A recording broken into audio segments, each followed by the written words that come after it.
روح زمیں خزینہ ہے۔ وما خلقت الجن والانس الا ليعبدون۔ وقال النبي صلى الله تعالى عليه وسلم الشعبان شهري ورمضان شهر الله، أو كما قال عليه الصلاة والسلام۔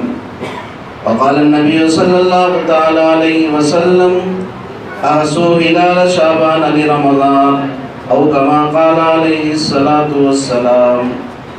صدق الله مولانا العظيم وصدق رسوله النبي الكريم، ونحن على ذلك لمن الشاهدين والشاكرين، والحمد لله رب العالمين۔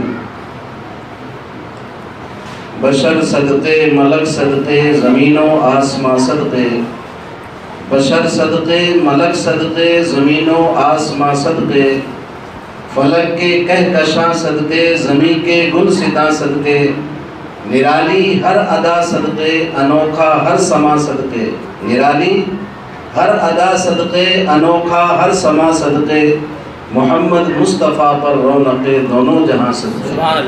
درود شریف پڑھ لیجیے۔ اللہم صلی علی سیدنا حبیبنا و شفیعنا کریمنا مولانا محمد بارک وسلم صلاۃ دائمۃ ابدا علی حبیبک خیر الخلق کلہم۔ میں نے اب حضرات کے سامنے قرآن حکیم کی جو آیت کریمہ پڑھی ہے، اللہ تعالیٰ نے اس میں ہمارے اور آپ کے مقصد کو بیان فرمایا ہے، وَمَا خَلَقْتُ الْجِنَّ وَالْإِنسَ إِلَّا لِيَعْبُدُونِ، کہ میں نے انسان اور جنات کو نہیں بنایا مگر اپنی عبادت کے لیے۔ حضرت علامہ آلوسی رحمۃ اللہ علیہ بہت بڑے مفسر ہیں، انہوں نے لکھا ہے صاحب روح المعانی نے اس کی تفسیر میں کہ عبادت سے مراد صرف چند عبادت کے جو کام ہیں وہ مراد نہیں ہے اس آیت میں۔ جو شعبہ عبادت ہے صرف نماز، صرف روزہ، یہ مراد نہیں ہے، بلکہ یعبدون کہہ کر کے یہاں یعرفون مراد ہے۔ وَمَا خَلَقْتُ الْجِنَّ وَالْإِنسَ إِلَّا لِيَعْرِفُونَ۔ انہوں نے اس میں نقطہ بیان فرمایا کہ اسے یعرفون ڈائریکٹ کہہ سکتے تھے، یعبدون کہہ کر کے یعرفون کہنے کی کیا ضرورت پڑی؟ اللہ تعالیٰ اہل علم پر کھولتا ہے، اللہ والوں پر کھولتا ہے، اس میں حکمت کھولتا ہے۔ فرمایا یعرفون، معرفت کے طریقے دنیا میں بہت سے ہیں۔ اللہ کی معرفت، اللہ کی پہچان، دنیا میں ہر مذہب اس دعویٰ کر رہا ہے کہ ہم اللہ کی معرفت کو حاصل کر رہے ہیں، ہم اپنے مالک کو ڈھونڈ رہے ہیں، ہم مالک کی تلاش کر رہے ہیں۔ فرمایا اس آیت سے یعبدون کہہ کر کے یعرفون مراد لینے سے مطلب یہ ہے کہ معرفت کا وہ طریقہ، کیونکہ عبادت نام ہے اس طریقے کا جس طریقے کو ہمارے آقا جناب محمد رسول اللہ صلی اللہ علیہ وسلم لے کر آئے۔ یوں آپ سجدہ کرتے رہیں وہ نماز نہیں ہو سکتی، یوں آپ کھڑے رہیں قیام میں وہ قیام نہیں ہوگا، وہ قیام، وہ سجدہ، وہ رکوع آپ کا معتبر نہیں ہوگا جب تک وہ جناب محمد رسول اللہ صلی اللہ علیہ وسلم کے طریقے پر نہ ہو۔ اس لیے یعبدون سے مراد یعرفون ہے کہ معرفت کا وہ طریقہ جو جناب رسول اللہ صلی اللہ علیہ وسلم کے واسطے سے آئے وہ معتبر ہوگا۔ اس لیے اس میں عبادات کی بھی توسع ہے، عبادت بھی شامل ہو گئی اور ہمارے معاملات بھی شامل ہو گئے۔ اس لیے ہمیں مغالطہ یہ ہوتا ہے، ہماری ماں بہنیں بھی سن رہی ہیں کہ نماز میں کبھی ان کو شکوہ نہیں ہوتا کہ نماز 5 وقت کی ہے تو چلو اکٹھا پڑھ لو۔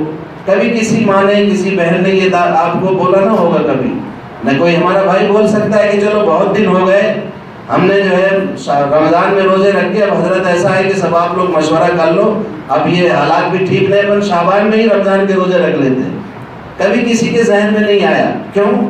دماغ میں ہے کہ نہیں بھئی اللہ نے رمضان میں حکم فرمایا، فَمَنْ شَهِدَ مِنْكُمُ الشَّهْرَ فَلْيَصُمْهُ، قرآن نے بیان کہ تمہیں جب رمضان کا مہینہ ملے تمہیں روزہ رکھنا، اس مہینے سے مراد رمضان کا مہینہ ہے، اس لیے ہم رمضان کے علاوہ رمضان کا روزہ نہیں رکھ سکتے۔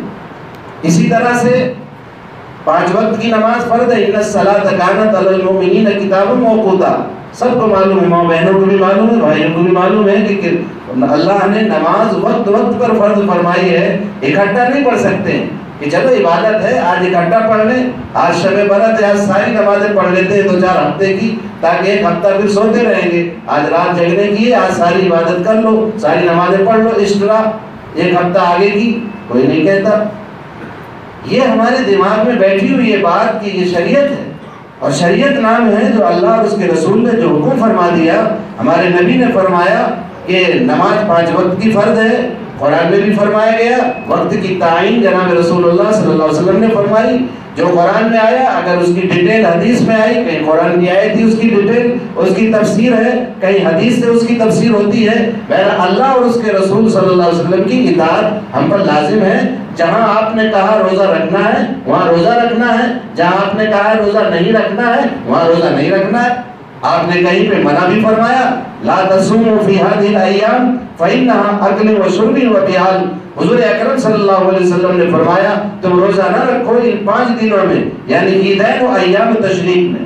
عیدین میں ارے خوشی کا دن ہے, آج تو روزہ رکھ لے, اتنے دن رکھا ہے, 30 روزے رکھے ہیں, 29 روزے رکھے ہیں, ایک اور صحیح, آج تو زیادہ خوشی ہونی چاہیے. ہم اپنی عقل اگر لڑائیں اس میں کہ آج روزہ رکھیں, حضور نے فرمایا روزہ حرام ہے. آپ عید کا روزہ نہیں رکھ سکتے, بقرعید کے دن تینوں دن آپ روزہ نہیں رکھ سکتے. کیوں؟ کوئی دن منحوس ہے, وہ برکت والا دن ہے, قربانی والا دن ہے, کیوں نہیں روزہ رکھ رہے ہیں؟ کیوں؟ دلیل دیں گے آپ کہ ہمارے آقا جناب محمد رسول اللہ صلی اللہ علیہ وسلم نے ہمیں منع فرما دیا. میں بہت اہم مسئلہ آپ کو سمجھانا چاہتا ہوں, میری ماں بہنیں بھی غور کریں کہ نماز کے مسئلے میں آپ نے کبھی ہمیں رائے نہیں دیا.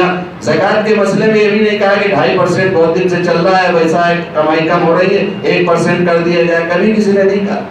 کسی بھی حج جرو, اب بار بار حج جو ہے وہاں بیت اللہ جانا پڑتا ہے, اب ایسا ہے کہ کچھ جگہ یہی متعین کر لی جائے, کسی نے نہیں کہا. ایک جاہل سے جاہل آدمی یہ نہیں کہہ سکتا کہ حج یہاں ہو جائے گا, حج تو وہیں جانا پڑے گا, بیت اللہ ہی جانا پڑے گا. بہرحال فرائض جتنے بھی ہیں, واجبات ہیں, جو بھی ہے شریعت کے احکام, ان شریعت کے تمام احکامات کو ہماری مائیں بہنیں چاہے ان پڑھ سے ان پڑھ ان سے پوچھو کیوں بھائی اکٹھا پڑھ لیے نماز, کا نہیں, تو نماز 5 وقت کی فرض ہے الگ الگ, عصر ظہر فجر ظہر عصر مغرب عشاء سب گنا دیں گے. وجہ یہ ہے کہ آپ نے اس کو دین سمجھا ہے, اور آپ نے یہ سمجھا ہے کہ اللہ اور اس کے رسول صلی اللہ علیہ وسلم نے جو ہمیں حکم دیا اس کے خلاف کریں گے تو وہ دین نہیں ہوگا, وہ عبادت نہیں ہوگی, وہ نماز نہیں ہوگی, وہ روزہ نہیں ہوگا. اسی طرح سے مغالطہ ہم سے یہ ہوا کہ ہم دنیا کے دوسرے معاملے میں, معاشرت میں, رہن سہن میں ہم یہ سمجھتے ہیں کہ نماز تو شریعت کا حکم ہے, اور رہنا چاہے ہم جیسے رہیں, جیسے یہودی رہتے ہیں ویسے رہیں, نصرانی رہتے ہیں ویسے رہیں, پردہ کوئی ضروری نہیں, چاہے ایسے بے پردہ گھومے نہیں. جیسے قرآن نے آپ کو نماز کا حکم دیا ہے, آپ کے رہن سہن کا طریقہ بھی بتایا ہے, قرآن نے کہا ہے.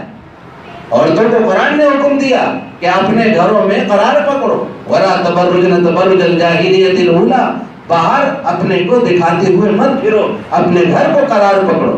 اپنے کہیں فرمایا جب تم نکلو, جب تم مرد نکلے تو اپنی نگاہوں کو نیچی رکھیں, عورتیں نکلے تو وہ بھی اپنی نگاہوں کو نیچی رکھیں. جیسے قرآن نے نماز کے لیے کہا اقیموا الصلاۃ وآتوا الزکاۃ, نماز قائم کرو اور زکات دو. آپ نماز کو قائم کرنے کو فرض سمجھتی ہیں, زکات کو دینے کو فرض سمجھتی ہیں, اور آپ حضرات سمجھتے ہیں جیسے ہی دوسرا حکم پڑھنے کا بھی ہے کہ جب تم باہر نکلو اپنے سروں پر, اپنے جسم پر چادر ڈال لیا, جلابیب ہننا, یعنی قرآن نے کہا ہے کہ جب تم باہر نکلو تو اپنے سروں کو اور اپنے بدن کو ڈھانپ کر کے نکلو, یہ بھی اللہ کا حکم. اس لیے میری ماں بہنوں, دین مکمل ہے. اللہ تعالیٰ نے ہمیں پیدا اسی لیے کیا ہے کہ زندگی کا ہر لمحہ جناب رسول اللہ صلی اللہ علیہ وسلم کے شریعت کے مطابق آ جائے. یہ جو لمحات ہیں اللہ نے ہمیں دیے ہیں, آج کی یہ مبارک رات ہے شب برات جس سے ہم گزر رہے ہیں, اللہ اس رات کے تمام تر حسنات و برکات سے مالا مال فرمائے. اس رات میں ہمیں اتنا ہی کرنا ہے جتنا ہمیں حکم ملا. اب کچھ احباب تو بیچارے ایسے ہیں کہ انہوں نے اتنا بڑھا دیا, اتنا بڑھا دیا, اتنی چیزیں ملا دی کہ دوسرا طبقہ ایک ایسا سختی شدت پسند کہ اس نے کہا کوئی چیز ہی نہیں ہے.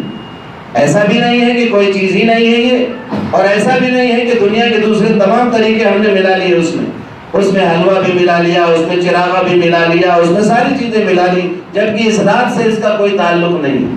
اس رات کا تعلق عبادت سے ہے.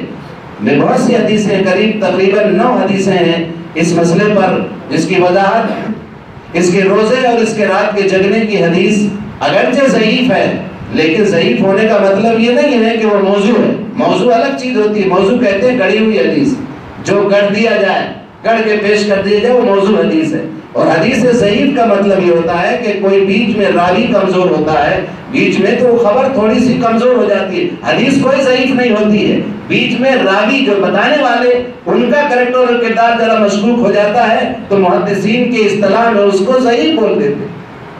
باقی اس کے مضامین دوسری اور حدیثوں سے ثابت ہے تو اس میں قوت پیدا ہو جاتی ہے. تو اس میں ہمارے اکابرین نے, سارے علماء اہل سنت والجماعت نے, علماء دیوبند نے اس کو ثابت کیا ہے. اور الحمدللہ اکابرین صحابہ کے دور سے اس رات کا اہتمام چلا آ رہا ہے. صحابہ, تابعین, تبع تابعین, بزرگان دین, اولیاء کرام, سارے احباب اس کے اہتمام میں. اس لیے ہمیں اس میں بہت زیادہ غلو بھی نہیں کرنا اور ایک دم شدت بھی نہیں ہے کہ کوئی چیز نہیں ہے. نہیں بھئی, اتنی چیز تو کافی. حضور اکرم صلی اللہ علیہ وسلم نے فرمایا شعبان و شہری و رمضان و شہر اللہ. یہ تو اتفاق ہے, شعبان میرا مہینہ ہے. حضور نے فرمایا شعبان میرا مہینہ, رمضان اللہ کا مہینہ ہے, یعنی تیاری کا مہینہ ہے. اسی طرح حضرت اسامہ بن زید رضی اللہ تعالیٰ کی وہ روایت جو جناب رسول اللہ صلی اللہ علیہ وسلم سے فرمایا, یا رسول اللہ ہم آپ کو دیکھتے ہیں کہ اتنا روزہ آپ کسی مہینے میں نہیں رکھتے ہیں رمضان کے علاوہ. کیا بات ہے کہ ہم اس مہینے میں آپ کو بہت روزہ رکھتے ہوئے دیکھتے ہیں. جناب نبی کریم صلی اللہ علیہ وسلم نے فرمایا اسامہ تمہیں نہیں معلوم, بہت سے لوگوں کو اس کی فضیلت معلوم نہیں ہے. یہ رات, اس رات میں اللہ کے ہاں اعمال پیش کیے جاتے ہیں. اس مبارک مہینے میں بندوں کے اعمال اللہ کے ہاں پیش کیے جاتے ہیں. میں اس بات کو پسند کرتا ہوں کہ جب میرا عمل پیش کیا جائے تو میں روزے کی حالت میں. اس لیے جناب رسول اللہ صلی اللہ علیہ وسلم کی احادیث کے مطالعے سے یہ بات نکلتی ہے کہ دو چیزیں اس میں ثابت ہوتی ہیں. ایک تو رات کی عبادت, اس میں دعوت نہیں ہے کہ چلو تم بھی آ جاؤ اور جماعت سے ساتھ نماز پڑھیں گے, تم آ جاؤ صلاۃ التسبیح جماعت سے پڑھیں گے, یہ کہیں ثابت نہیں ہے. اپنا انفرادی عمل, رات کی تنہائیوں میں رونے کی رات ہے, یہ بتانے کی رات نہیں ہے, رات میں رونے کی رات ہے. یہ اللہ کے پیارے حبیب سرکار مدینہ جناب محمد رسول اللہ صلی اللہ علیہ وسلم خاموشی کے ساتھ آپ نکلے تھے. دوسری روایت جو جناب رسول اللہ صلی اللہ علیہ وسلم سے اس طرح ثابت ہے کہ آپ حضرت عائشہ رضی اللہ تعالیٰ عنہ کے پاس تھے, آپ چپکے سے کھس گئے, آپ چپکے سے تشریف لائے اور جنت البقیع کی طرف نکلے. حضرت عائشہ رضی اللہ تعالیٰ عنہ بیان فرماتی ہیں کہ مجھے شک ہوا کہ اللہ کے نبی صلی اللہ علیہ وسلم, دیکھیے عورت کا ایک مزاج ہوتا ہے کہ حضور اکرم صلی اللہ علیہ وسلم کے اس دوسری شوکن کے گھر تو نہیں چلے گئے, وہ اٹھی, آپ صلی اللہ علیہ وسلم جنت البقیع قریب میں تھا, آپ وہاں تھے, حضرت عائشہ کہیں دیکھا پھر واپس ہو گئی. دیکھ کے حضرت حضور اکرم صلی اللہ علیہ وسلم نے دیکھ لیا, آپ وہاں تشریف لائے, اتنے میں یہ بھی دوڑتی ہوئی پہنچی اور دیکھا تو حضرت عائشہ رضی اللہ تعالیٰ عنہ کی سانس پھول رہی تھی. یہ روایت آپ حضرات نے بھی پڑھا مشکات میں بھی, تو سانس پھول رہی تھی. حضور اکرم صلی اللہ علیہ وسلم نے فرمایا عائشہ میں دیکھ رہا ہوں تمہاری حالت کا تغیر اور تمہاری حالت کا تبدل, میں دیکھ کیا بات ہے, کیا تمہیں یہ گمان تھا کہ نبی تمہارے حصے کی اس میں خیانت کرے گا؟ حضرت عائشہ رضی اللہ تعالیٰ کو فرمایا کہ عائشہ تمہیں شیطان نے اکسایا, جو شیطان ساتھ میں رہتا ہے انسان کے, اس نے اکسایا تم کو, اور وہ جو ہے اس کی وجہ سے تمہارے دل میں یہ خیال پیدا ہوا, ایسا نہیں ہے. فرمایا یا رسول اللہ آپ کے ساتھ بھی شیطان رہتا ہے کیا؟ تو حضرت عائشہ بیوی ہے, امت کے حیثیت سے تو کوئی بول بھی نہیں سکتا. حضور اکرم صلی اللہ علیہ وسلم نے دلجوئی کے ساتھ کہا ہاں میرے ساتھ رہتا ہے, لیکن میرا شیطان اسلام لا چکا, اسلامہ یعنی تابعدار ہو چکا, میرا شیطان میرے اوپر حاوی نہیں ہوتا ہے. شیطان آتا ہے لیکن میرا مطیع اور فرمانبردار ہو کے آتا ہے. یہ جناب نبی کریم صلی اللہ علیہ وسلم کی دوسری روایت اسی طرح کی ہے کہ آپ نے فرمایا کہ عائشہ تمہیں معلوم ہے کہ یہ رات کون سی ہے؟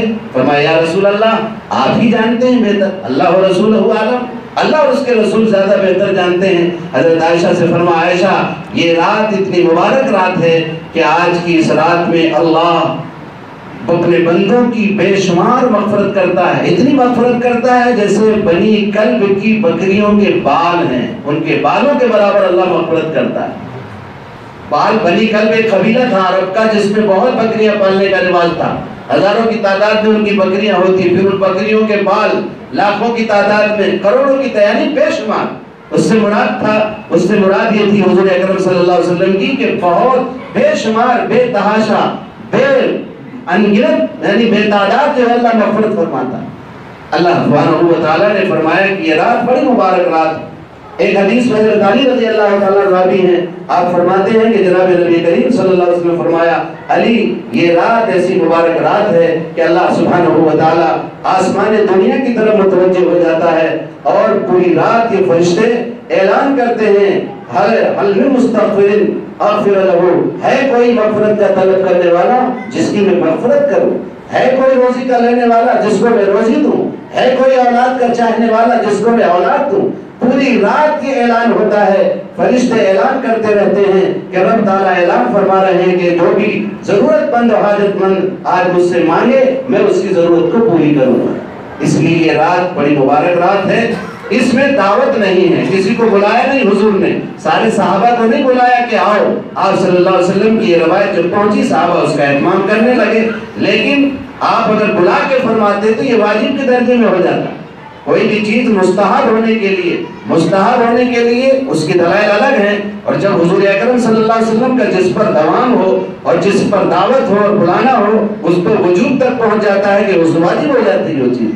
اس لیے شریعت کے احکامات ہیں، اس لیے ہر آدمی کو اس کی تفصیل اور اس کی وضاحت کرنے کی ضرورت نہیں ہے۔ یہی مطلب ہے تقلید کا کہ علماء پر اعتماد کرتے ہوئے جن کی نظر حدیث پر اور قرآن کی آیات پر رہتی ہے، عام آدمی کے لیے بہتر ہے کہ علماء سے اپنے پوچھ کر کے کہ شریعت کے دائرے میں اکابرین امت صحابہ کرام کے دائرے میں عبادت کا کیا پہلو ہے وہ اجاگر ہو جائے اور امت کو اس پر عمل کرنا ہے، ورنہ آپ فلسفوں میں الجھ جائیں گے کہ یہ کیا ہے، اس کی حیثیت کیا ہے، اس کی حیثیت کیا ہے، تو شیطان کہیں سے کہیں پہنچا دیتا ہے۔ اس لیے میرے نوجوانوں سے گزارش ہے کہ زیادہ کیلو کال میں نہ پڑھ کر کے علماء سے ربط میں رہیں، اپنے کسی نہ کسی عالم سے اپنے شہر میں جس سے ربط ہو، اپنا جو قریب میں ہو اس سے رابطہ رکھیں، کوئی بھی چیز ہو اس کی تحقیق کر لیں، تحقیق کر کے عمل کے لیے تحقیق کریں۔ یعنی بعض حضرات یوٹیوب کا زمانہ ہے، یوٹیوب میں اور اس میں سن لیا پھر وہ علماء سے امتحان لیتا ہے، یہ روایت کیسی ہے؟ اب وہ روایت کیا جانے بیٹا، تجھے روایت ہی نہیں معلوم، ابھی حدیث ہی کا مطلب نہیں معلوم، اور کون سی حدیث ہے کہ جو بخاری میں بھی روایتیں مختلف، سارے جتنے ائمہ کرام ہیں ان کے سب کے دلائل اس میں موجود ہیں، ان کے سب کے مستدلات موجود ہیں۔ اس لیے حدیث کا سمجھنا اور پڑھنا، یہ 8 سال 9 سال جب علماء رگڑتے ہیں، چٹائیاں جو ہے گر جاتی ہیں، اس کے بعد یہ ساری چیزیں آتی ہیں کہ کون سی روایت کس حیثیت کی ہے، کس سے کیا ثبوت ہو رہا ہے، کس کی کون سی دلیل ہے۔ امت کا طبقہ جو عام آدمی ہے اس کے لیے ضروری ہے کہ اپنے علماء سے رابطہ کر کے ان سے پوچھ کر کے اس کے مطابق عمل کرے، اور عمل کرنے کی نیت بھی یہی ہو کہ ہمارا اللہ ہم سے راضی ہو جائے۔ شکیل و قال سے کام نہیں چلتا، اللہ کے اندر اللہ کے سامنے شان عبدیت پیش کرو کہ ہم عبد ہیں، ہم بندے ہیں اس کے، اللہ ہمارا خالق ہے، اللہ ہمارا مالک ہے، ہمیں پوچھنا ہے اس وجہ سے کہ ہمیں معلوم ہو جائے تاکہ ہم عمل کریں۔ تو اس تعلق سے 2 چیزیں ہیں، ایک تو اللہ کے گھر میں انفرادی طور پر بھی، اپنے گھروں میں بھی نوافل پڑھیں، صلاۃ التسبیح پڑھیں۔ صلاۃ التسبیح تو فرمایا حضور اکرم صلی اللہ علیہ وسلم نے اپنے چچا کو سکھایا، حضرت عبداللہ ابن عباس رضی اللہ تعالیٰ عنہ، اس کی فضیلت سب کو معلوم ہے۔ کم سے کم نہیں تو عمر میں 1 مرتبہ پڑھ لیں، زندگی میں 1 بار پڑھ لیں، مہینے میں سال میں 1 مرتبہ پڑھ لیں، مہینے میں پڑھ لیں، کم سے کم جمعے میں پڑھ لیں، ہفتے میں پڑھ لیں، یہ روزانہ پڑھ لیں تو نور روزانہ اگر کوئی پڑھ لے بہت اچھی بات ہے۔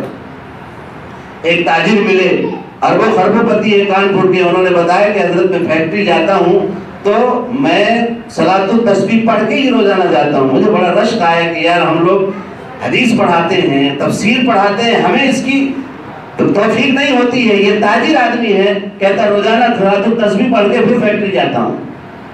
اللہ تعالی ہم سب کو، ہم علماء کو بھی، پڑھے لکھے لوگوں کو بھی، عام لوگوں کو، سب کو عبادت کا شوق نصیب فرمائے۔ تو بہت اچھی بات ہے جس کو اللہ توفیق دے دے۔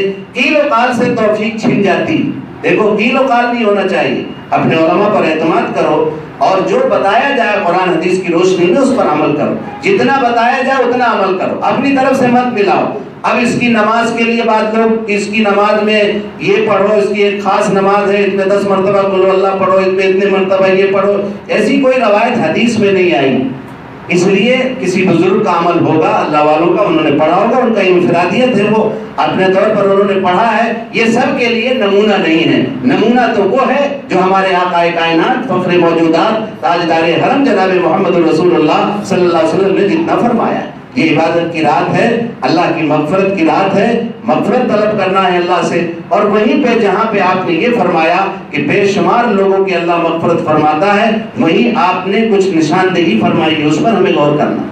کہ کچھ لوگ ایسے ہیں کہ جہاں رحمت کا دریا رواں دواں ہے، جہاں اللہ جو ہے تقدیریں لکھ رہا ہے، اللہ فرشتوں کے سپرد کر رہا ہے، پورے سال کا نظام سپرد ہو رہا ہے، کون مرے گا، کون زندہ ہوگا، کون زندہ رہے گا، کسی سال میں کتنی روزی کس کو ملے گی، یہ سب تقسیم ہوتی صاحب، حوالے ہوتا ہے فرشتوں کے۔ یہ رات اللہ سے مانگنے کا، اپنے فیصلے کروانے کی رات، اس میں اللہ کے نبی صلی اللہ علیہ وسلم نے نشاندہی فرمائی کہ ایسی مبارک رات میں کچھ لوگ ایسے ہیں، کچھ اعمال ایسے ہیں جن کے کرنے والے اللہ کی اس عظیم رحمت کے وقت بھی وہ محروم رہتے ہیں۔ ایک تو سب سے پہلے مشرک، شرک، ان الشرک لظلم عظیم، مشرک کی بخشش اللہ نہیں فرمائے گا۔ مشرک کہتے ہیں اللہ کی ذات کے ساتھ شریک کرنا، اللہ کی صفات میں شریک کرنا، اللہ کے عمل میں شریک کرنا۔ نماز اللہ کے لیے پڑھی جاتی ہے، آپ نماز کسی اور کے سامنے پڑھنے لگے، سجدہ اللہ کے لیے کیا جاتا ہے، آپ کسی بندے کے سامنے کر لیں، یہ شرک فی العمل ہے کہ میں عبادت سمجھ کے تھوڑا کرتا ہوں، میں تو یوں ہی سجدے میں گر گیا۔ حضور اکرم صلی اللہ علیہ وسلم نے فرمایا اگر میں، ایک صحابی باہر سے تشریف لائے اور دوسرے ملکوں میں تشریف لے گئے تھے، جہاں پہ دیکھا کہ ان کے بادشاہ ان کو سجدہ کیا کر، بادشاہوں کو ان کی عوام سجدہ کرتی تھی، حضور اکرم صلی اللہ علیہ وسلم کے سامنے کہا یا رسول اللہ، ہم نے دیکھا کہ دنیا کے یہ بادشاہ جن کی کوئی حیثیت نہیں ہے، ان کی پبلک، ان کے عوام انہیں سجدہ کر رہی ہے، یا رسول اللہ آپ تو زیادہ حقدار ہیں، آپ شہنشاہ کونین ہیں، سید الاولین والآخرین ہیں، آپ وجہ تخلیق وجہ کائنات ہیں، آپ کے سامنے ہم سجدہ کیا کریں۔ حضور اکرم صلی اللہ علیہ وسلم فرمایا سنو، میری شریعت میں کسی غیر کو سجدہ کرنے کی اجازت نہیں ہے۔ سجدہ تعظیمی کا ہی تو پوچھ رہے تھے، عبادت کا تھوڑا پوچھ رہے تھے، یہ تو سبھی لوگ جانتے ہیں، صحابہ اتنے زیادہ بے عقل تھے، تھوڑا تھے حضور کی صحبت میں رہنے والے کہ عبادت کے لیے پوچھ رہے تھے، تعظیم کے لیے پوچھ رہے تھے۔ تو حضور اکرم صلی اللہ علیہ وسلم فرمایا کہ اگر میری شریعت میں اگر اجازت ہوتی سجدہ کرنے کی تو سب سے پہلے میں عورتوں کو حکم کرتا کہ اپنے اپنے شوہروں کو سجدہ کیا کریں۔ یہ روایت موجود ہے، اس میں کوئی اختلاف نہیں، اللہ کے نبی صلی اللہ علیہ وسلم نے۔ تو پھر ہمیں کسی کے سامنے سجدہ کرنے کی ضرورت نہیں ہے، وہ کتنا بھی محترم بشان ہو، جب نبی نے اپنے سامنے سجدہ کرنے سے منع کر دیا، اب اس کے بعد پھر کسی کی کوئی حیثیت نہیں ہے نبی کے سامنے۔ اس لیے میری مائیں بہنیں اس سے بچیں، ہم کہیں بھی جائیں، گئے معلوم سجدے میں پڑ گئے، کوئی بھی شیخ، کوئی بھی بزرگ اللہ والے، جو احترام ہے ہمیں احترام کرنا ہے، احترام الگ چیز ہے، احترام اولیاء کا بھی کرنا ہے، احترام تو ایک عام مومن کا کرنا ضروری ہے، اولیاء اللہ تو بہت بڑی بات، الا ان اولیاء اللہ لا خوف علیہم ولا هم یحزنون، ان کے بارے میں تو اللہ نے فرمایا خبردار خبردار، اللہ کے اولیاء کسی کا خوف، کسی کا ڈر نہیں ہوتا، نہ وہ غمگین ہوتے ہیں۔ اور حدیث میں آتا ہے من عاد لی ولی فاذنت له الحرب، حضور اکرم صلی اللہ علیہ وسلم فرمایا جس نے میرے ولی سے جنگ کی، دشمنی کی، من عاد لی ولی، جس نے میرے ولی سے دشمنی کی میں اس کے لیے اعلان جنگ کرتا ہوں، اللہ فرمایا۔ اس لیے میرے بھائی بزرگوں دوستو، اولیاء کا ماننے کا مطلب یہ نہیں ہے کہ ہم اپنی محترم پیشانی کسی کے سامنے جھکائیں، ان کا احترام، ان کی عظمت، مائیں بہنیں بیٹھی ہوئی ہیں، اس چیز کو ہمیں سمجھنا۔ تو مشرک کی بخشش اللہ نہیں کرے۔ ایک کینہ پرور، دل میں کینہ رکھنا، حسد رکھنا، کسی سے بغض رکھنا، یہ بھی اس کی بخشش بھی نہیں ہوتی۔ اسی طرح سے شراب کا عادی، آج شراب بہت عام ہو رہی ہے ہمارے نوجوانوں میں، نشے کے عادی ہو رہے ہیں، اللہ ہم سب کی حفاظت فرمائے۔ ہمارے نوجوان بیٹھے ہیں، ان کے علم میں جن دوستوں کی عادت یہ ہو تو ان کو بتائیں گے کہ ایسی مبارک رات میں بھی شراب کا عادی جو شراب پیتا ہے، جو نشہ کی کوئی بھی چیز کرتا ہے، اس کے لیے اللہ کے رحمت کے دروازے بند ہیں، وہ توبہ کر لے، آج کی رات وہ توبہ کر لے، اس کو فون کرو کہ اللہ کے بندے آج کو توبہ کر لے کہ میں اب آئندہ تیرے گھر میں توبہ کرتا ہوں کہ میں شراب نہیں پیوں گا، گانجا نہیں پیوں گا، چرس نہیں پیوں گا، افیم نہیں کھاؤں گا، نشے کی جتنی چیزیں ہیں بطور نشے کے استعمال ہونے والی ان سے توبہ کر لیں۔ تیسرا، ماں باپ کا نافرمان۔ آج ہمارا ایک فیشن چلا ہے وہ واٹس ایپ پہ معافی مانگنے کا، بھائی معاف کریے گا، آج بڑی مبارک رات ہے، ہم تمام، ارے بھائی اس کا کیا بگاڑا ہے، تم نے دنیا میں جو ہے شروع کر رہے ہو کہ معاف کر دینا، وہ بیچارہ اس کا کوئی لینا دینا نہیں، جو گھر میں ماں ناراض بیٹھی ہے، باپ ناراض بیٹھا، اس سے بول ہی نہیں رہا۔ واٹس ایپ سے معافی کا اعلان کرنے سے معافی نہیں ہوتی۔ باپ گھر میں رو رہا ہے، باپ جو ہے پریشان ہے، اس کے آنکھوں سے آنسو گرتے ہیں، اور تم گھر میں آگے یہاں نفل نماز پڑھ رہے ہو۔ خدا کے بندو، جس کے گھر میں اس کے والد اگر ناراض ہیں، والد جنت کا دروازہ بتایا ہے، دروازے کے باہر ہی بیٹھے رہو گے چاہے جتنی نمازیں پڑھ لو۔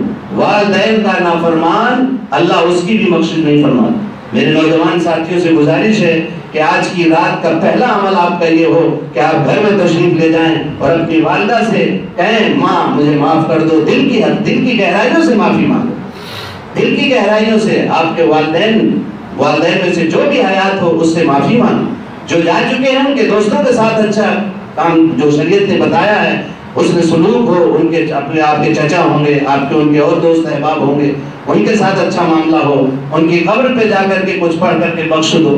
اسی طرح قبرستان جانے کا مسئلہ ہے، قبرستان جانے کا حضور میں چپ چاپ آپ قبرستان گئے ہیں، ایک ہی مرتبہ ثابت ہے، اب ہم چراغا کر کے باقاعدہ وہاں میلہ لگائیں اور جا کر کے وہ کریں، یہ ثابت نہیں۔ قبرستان آپ چپ چاپ جائیں اپنے مرحومین کے لیے سارے ثواب کر کے آ جائیں، کسی کو کوئی اعتراض نہیں، یہ بھی ثابت ہے، ایک مرتبہ ثابت ہے، ہم کرتے رہیں گے، ہمارے لیے کافی ہے یہ۔ لیکن آپ اس سے زیادہ حدود میں آگے بڑھیں گے تو بھی وہی چیز ناجائز ہو جائے گی، دوسرے لوگ اسی لیے پھر کہتے ہیں کوئی چیز نہیں ہے۔ اس لیے ہمیں بدعت بھی نہیں کرنا، جو حضور پاک صلی اللہ علیہ وسلم کی شریعت سے ثابت نہیں ہے اس کو بھی نہیں کرنا۔ جیسے میں نے پہلے آپ کو مثال دی تھی کہ ہم نماز اور روزہ حج زکوٰۃ میں کبھی رائے نہیں دیتے، ایسے دوسرے مسائل میں بھی ہمیں رائے دینے کی کوئی ضرورت نہیں، نہ کوئی حق ہے۔ جیسے اس میں کمی زیادتی نہیں کر سکتے، ایسے شریعت کے دیگر مسائل میں بھی کمی زیادتی نہیں کر سکتے۔ ایسے ہی تیسرا وہ شخص جو ٹخنے سے نیچے پائجامہ لٹکانے کا باقاعدہ ذکر آیا، مسبل ازارین، حدیث میں آتا ہے لا تقبل صلاۃ مسبل ازارین، ٹخنے سے نیچے پائجامہ پہننے والے کی نماز اللہ قبول نہیں کرتا۔ اور ہم شان شوکت میں بنواتے اتنے ہیں کہ نیچے تک جو ہے جھاڑو لگاتے وہ پائجامہ چلتا ہے ہمارا۔ نبی پاک علیہ السلام نے منع فرمایا ہے، اس لیے پینٹ پہنو یا پائجامہ پہنو جو بھی ہو، یہ ٹخنے کا جو یہ ہڈی رہتی ہے اس ہڈی سے اوپر رہنا چاہیے پائجامہ۔ اس سے بھی توبہ کرو کہ انشاءاللہ پینٹ اور پائجامہ جو بھی اپنے بچوں کا ہم بنوائیں گے ٹخنے سے اوپر بنوائیں۔ اب یہ لوگوں کا الگ مزاج ہے، لوگ ٹخنوں کے اوپر پائجامہ پہننے والوں کا مذاق اڑاتے۔ اب جو ہے کسی کو شعور ہی نہ ہو کہ سنت کیا ہے شریعت کیا ہے تو اس کا کوئی علاج نہیں ہے، سنت ہے۔ اللہ کے پیارے حبیب سرکار مدینہ حضرت محمد صلی اللہ علیہ وسلم نے ٹخنے سے نیچے پائجامہ پہننے والے کی مغفرت کو بھی منع فرمایا کہ اللہ مغفرت نہیں کرے گا۔ اسی طرح زانی جو زنا کار عورت ہو یا مرد ہو، غیر مردوں سے عورت اگر غیر مرد کی طرف بری نگاہ سے دیکھتی ہے یا مرد دیکھتا ہے جو بھی شریعت کے خلاف اپنی ضرورت کو اپنی خواہشات کو پورا کرتا ہے، چاہے مرد ہو یا عورت، اسے زنا کہتے ہیں، ایسے اس زانی کی بھی بخشش نہیں ہوتی ہے۔ اس لیے آپ حضرات اس رات میں اس کا اہتمام کریں کہ جو شریعت نے احکامات دیے ہیں اس کے مطابق ہم عمل کریں، جو اللہ نے منع کیا ہے جس سے اس سے اڑ جائیں، ہم جو کرنے کا حکم دیا اس کو کریں، رات میں عبادت کریں۔ اگر بہت دیر تک آپ کو وقت نیند آ رہی ہے تو آپ سو جائیں، عشاء کی نماز آپ باجماعت ماشاءاللہ پڑھ لی ہے، جتنی دیر بشاشت کے ساتھ عبادت ہو سکے عبادت کریں، قرآن پڑھیں، تلاوت کریں، نفل پڑھیں، صلاۃ التسبیح پڑھیں، اس کے بعد فجر کی نماز باجماعت ادا کریں۔ ایسا نہیں کہ رات بھر تو تسبیحات پڑھی، رات بھر نمازیں پڑھی، فجر کی جماعت غائب، تو پھر آپ کے اس رات کے جگنے سے کوئی مطلب نہیں۔ تو رات میں اتنا جگہ کہ فجر کی نماز متاثر نہ ہو، فجر کی جماعت نماز پڑھیں اور صبح کا روزہ رکھیں، کل 15 شعبان کا روزہ رکھیں، اس روزے کے تاکہ ہم جب ہمارے اعمال اٹھائے جا رہے ہیں اس مہینے میں روزانہ اعمال پیش کیے جا رہے ہیں، تاکہ ہمارا عمل بھی جیسے حضور اکرم صلی اللہ علیہ وسلم نے فرمایا کہ میرے اعمال جب اللہ کے ہاں پیش ہوں تو اس حال میں پیش ہوں کہ میں روزے دار ہوں۔ تو ہمیں تو اس سے زیادہ ضرورت ہے کہ ہم روزہ رکھ کر کے ہمارے اعمال اللہ کی بارگاہ میں پیش کیے جا رہے ہوں۔ اس لیے کل کا روزہ ہے اس کا اہتمام کریں، اور آج کی رات جو ہے عبادت کی رات ہے، اور جن چیزوں سے حضور پاک علیہ السلام نے اس رات کی محرومی کے اسباب جو بیان فرمائے ہیں اس چیز سے ہم توبہ کریں۔ ایک تو شرک سے توبہ کریں، کینہ اور حسد سے توبہ کریں، اپنے ماں باپ کی نافرمانی سے توبہ کریں، اسی طرح زناکاری سے توبہ کریں، شراب سے توبہ کریں، اور تکبر اور غرور گھمنڈ کے انداز سے جو لٹکا کر کے کپڑے پہنتے ہیں اس کپڑے سے بھی توبہ کریں۔ عورتوں کا ٹخنا ڈھکا ہوا ہونا چاہیے، مرد کا ٹخنا کھلا ہوا ہونا چاہیے، لیکن یہاں الٹا ہو گیا، ہماری بچیوں کے ٹخنے کھل گئے اور آدمیوں کے ٹخنے ڈھکے ہوئے ہیں، جو کھولنا چاہیے وہ ڈھک گئے، جو ڈھکنا چاہیے وہ کھل گئے۔ کیونکہ الٹی چال ہم چل رہے ہیں. ہم سوچتے ہیں نماز تو شریعت ہے، روزہ شریعت کے مطابق، اور ہمارا پہناوا اسی طریقے پر ہو. ایسا نہیں ہو سکتا. یہ آزادی نسواں کے نام پر میری مائیں بہنیں سن رہی ہیں، اس فریب میں نہ آئیں. شریعت نے جو تمہیں ایک ملکہ اور شہزادی گھر کی بنائی ہے اور تمہیں پردہ تمہاری زینت اور حفاظت کا ذریعہ بنایا ہے، اسے دنیا کی بد تہذیب عورتوں نے اور دنیا کے دوسرے آزاد خیال لوگوں نے اسے آزادی کا نام لے کر کے عورت کے پردے کو بے حیائی میں تبدیل کرنے کی کوشش ہو رہی ہے. اس سے اللہ ہم سب کی حفاظت فرمائے. کوئی تعلیم منع نہیں ہے، کسی تہذیب اپنی اسلامی ہو. آپ انگریزی پڑھ رہے ہیں پڑھیں، آپ کی بچیاں پڑھ رہی ہیں، لیکن ہماری ضرورت ہے، ذمہ داری ہے کہ اپنے بچوں کی پوری دیکھ ریکھ کریں. حالات کیسے آ رہے ہیں، کیا کیا چیزیں سامنے آ رہی ہیں، آپ مجھ سے زیادہ جانتے ہیں، مجھے کوئی وضاحت کرنے کی ضرورت نہیں ہے. لیکن ہر مرد کی، ہر ماں باپ کی ذمہ داری ہے کہ میری اولاد کہاں جا رہی ہے، کیسے جا رہی ہے، کیا پڑھ رہی ہے، اس کے پاس موبائل کون سا ہے، کہاں سو رہی ہے. جوان بچیاں ہیں، ان کو ماں اپنے پاس سلائے. ہرگز ان کو بند کمرے میں الگ اجازت نہیں ہے. یہ فتنے کا زمانہ ہے. یہ موبائل یہ خود ایسا فتنہ ہے کہ یہ اکیلے رہ کر کے اور فتنے میں مبتلا کر دیتا. سب کے سامنے جو دیکھنا ہے سب کے سامنے دیکھو. اکیلے میں 12 1 بجے 2 بجے رات تک سائڈیں دیکھی جا رہی ہے، اور سائڈ میں کہاں کہاں آدمی پہنچ جاتا ہے. اللہ ہم سب کی حفاظت فرمائے. اس لیے فتنے کے سارے سامان ہمارے گھروں تک شیطان نے پہنچا دیا ہے. اب ہماری ذمہ داری ہے کہ ہم اللہ کے سامنے روئیں اور اس فتنے کا، دجالی فتنے کا مقابلہ سنت کے راستے سے کریں، اور پیارے آقا جناب محمد رسول اللہ صلی اللہ علیہ وسلم کی شریعت سے محبت ہو، آپ صلی اللہ علیہ وسلم سے محبت ہو، آپ کے طریقے سے محبت ہو، تو انشاءاللہ یہ فتنے دجالی کچھ نہیں کر سکے گا. ہمارا کریں گے میں انشاءاللہ. تو آج کی یہ مبارک رات اللہ اس کو قبول فرمائے، اور جو چیزیں منع کی گئی ہیں اللہ ہمیں نشے کی تمام چیزوں سے ہمارے بھائیوں کی، ہم سب کی حفاظت فرمائے. ہماری ماں بہنوں کو پردے کا شوق اور ذوق نصیب فرمائے. یہ چھوٹی بچی ابھی قرآن ختم کیا ماشاءاللہ، پردے کے ساتھ ایسا اپنا چہرہ باندھے ہوئے کتنا پیارا لگ رہا ہے. آپ خود دیکھیے آج ہمارے اسلام کے پردے کے بڑی جو کسی دوسری فلموں میں کام کرنے والی، جو ہمیشہ کھلا سر رہنے والی، وہ تو آپ کو دیکھ رہی ہیں، آپ کے پردے کو ایک باہر کی دوسرے ملک کی ایک ہیروئن جو فلم میں کام کرتی تھی، اس نے پردہ کا یہ اسکارف لگا کر کے چہرے کو جب اپنے شیشے میں اس نے آئینے میں دیکھا ہے، اس کو دیکھ کر کے بے تحاشا وہ روئی ہے اور اسلام کو قبول کر لیا. کتنا بہترین چہرہ لگتا ہے اس میں. ہماری مائیں بہنیں الٹی چال چل رہی ہیں، ان کی نقالی کر رہی ہیں، ناچ گانے والی عورتوں کی نقالی کر رہی ہیں. تمہیں اللہ نے تہذیب دیا ہے، تمہیں غیرت کا حسن دیا ہے. اس حسن کو چھوڑ کر کے دنیا کی بے غیرتی کی زندگی کو اختیار کرنے کو اپنی جو ہے فخر سمجھ رہی ہیں ہماری مائیں بہنیں. توبہ کریں اس سے. اسلامی تہذیب کو اپنے بچوں کو، چھوٹی بچیاں رہتی ہیں انہیں عادت چھوٹے بچپنوں میں ڈالیں، اڑانے کے لیے، پہنانے کے لیے. چھوٹے چھوٹے بچے ہیں آج کل تو پہناتے کیا ہیں، ایسے اسٹیکر کی طرح لگا رہے ہیں، تھوڑے ادھر چپکا دیے ادھر چپکا دیے. ایسے لباس بچیوں کو پہناتے ہیں، چھوٹے چھوٹے بچوں کو، تھوڑا سا آگے تھوڑا سا پیچھے، باقی سب کھلا ہے. نہیں میرے بھائیوں، بچوں کو برابر لباس پہنایا جائے اور بچوں کو بھی اسی طرح کا لباس پہنایا جائے. جو شریعت کے خلاف لباس ہیں انہیں بچپن سے ان کے خلاف ان کی نفرت ہوگی تو انشاءاللہ پھر یہ کسی بھی تہذیب میں متاثر ہونے والے نہیں ہوں گے. کریں گے انشاءاللہ.